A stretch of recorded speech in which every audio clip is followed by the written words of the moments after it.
अमित शहा माफी मागा. अरे धिक्कार असो, धिक्कार असो.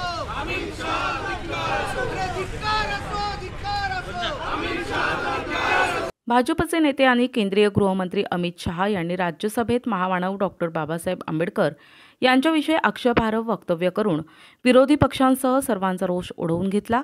या घटनांचे देशभर पडसाद उमटून सर्वत्र आंदोलनं, निदर्शनं होऊन अमित शहा आणि भाजपच्या कूटनीतीविषयी संताप व्यक्त होत राहिला.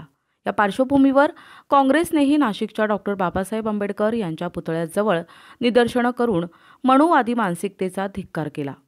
शहराध्यक्ष आकाश छाजेड यांनी तर अमित शहा यांनी राजीनामा द्यावा अशी मागणी केली. देशाचे गृहमंत्री श्री अमित शहा यांनी राज्यसभेमध्ये भाषण करत असताना, विरोधी पक्षावर टीका करत असताना या भारतीय राज्यघटनेचे शिल्पकार आणि भारतरत्न डॉक्टर बाबासाहेब आंबेडकरांचा अतिशय चुकीच्या पद्धतीने अपमान करण्याचा प्रयत्न केला. विरोधी पक्षाचे लोक सारखं डॉक्टर बाबासाहेब आंबेडकरांचं नाव घेतात म्हणून ज्या पद्धतीने टिंगल-टवाळी करण्यात आली ते अतिशय निषेधार्थ आहे. जगाने स्वीकारलेल्या भारताच्या लोकशाहीचे शिल्पकार डॉक्टर बाबासाहेब आंबेडकरांना, आदिवासी असेल, दलित असेल, दीनदुबळा असेल, कामगार असेल, मजबूर असेल, त्या मजदुराला सुद्धा न्याय द्यायचं काम डॉक्टर बाबासाहेब आंबेडकरांनी केलं आणि हे सर्व जगाने बघितलेलं आहे. त्यामुळे डॉक्टर बाबासाहेब आंबेडकरांचा अपमान वारंवार भारतीय जनता पक्ष असेल, RSS असेल, मनुस्मृती मानणारे हे लोक जे संविधानाला मानत नाही, जे मनुस्मृतीला मानतात, हे कायम महापुरुषांचा अपमान करत आलेले आहे.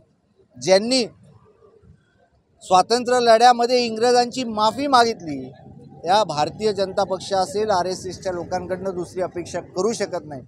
परंतु यापुढे जर डॉक्टर बाबासाहेब आंबेडकर असतील, छत्रपती शिवाजी महाराज असतील, महात्मा ज्योतिबा फुले असतील, अन्य महापुरुषांचा जर यांनी अपमान करण्याचा प्रयत्न केला तर आज लोकशाही मार्गातून आम्ही निषेध केलेला आहे. कार्यकर्त्यांनी डॉक्टर बाबासाहेब आंबेडकर यांचे फोटो हाती घेत घोषणाबाजी केली आणि शहा यांच्या वक्तव्याचा निषेध केला. माजी नगरसेवक राजेंद्र बागुल, उषा साळवे आदी आंदोलनात सहभागी झाले होते.